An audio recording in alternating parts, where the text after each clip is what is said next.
Joining us for more insight from Aden, Yemen, is Khaldoon Abdullah. He is a defense and strategic studies expert with a focus on Middle Eastern affairs. Welcome to the show, sir. So the U.S. strikes on the Yemen came in response to the Houthis' threats against Israel-linked ships in the Red Sea.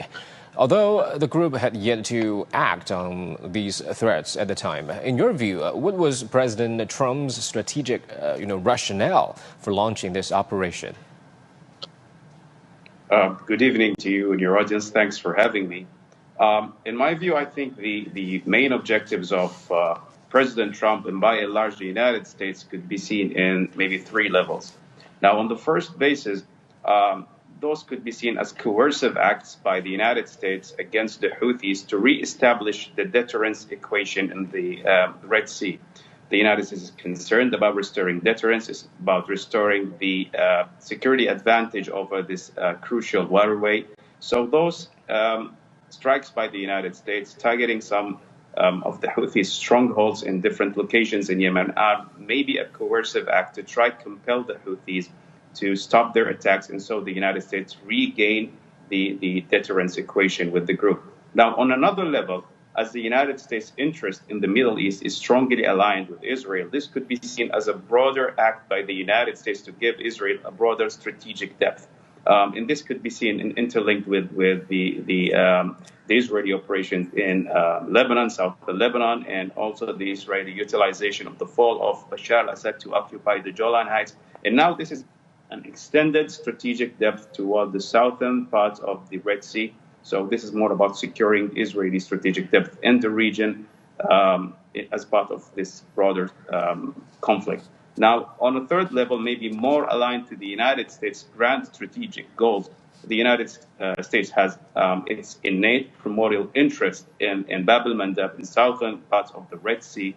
And we see that the United States, throughout the different parts of history, if you go back even to World War II, the Marshall Plan, the United States knows how to capitalize on crisis to gain geopolitical leverage. So I think the United States is utilizing those attacks to reestablish, reposition itself near Bab el-Mandeb and justify its military presence there, maybe trying to gain more solid and more sustainable presence there in a very strategic waterway and choke point.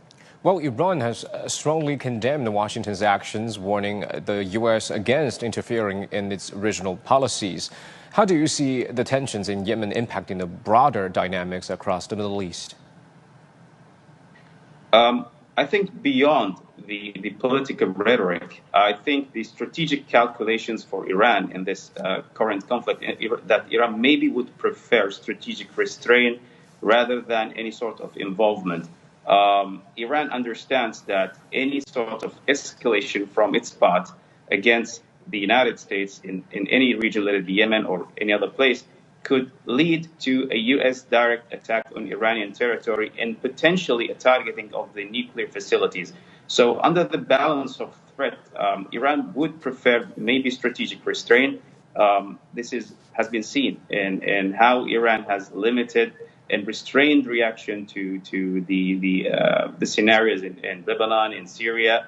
So probably, I don't think this is going to be beyond the political rhetoric. Now, speaking on larger implications, how this is going to impact the regional scenario, the regional balance of power, this would depend to which extent the United States is willing to carry these operations. I believe the United States is also, this has been presented in the statement made by the Defense Minister Peter Hegseth yesterday.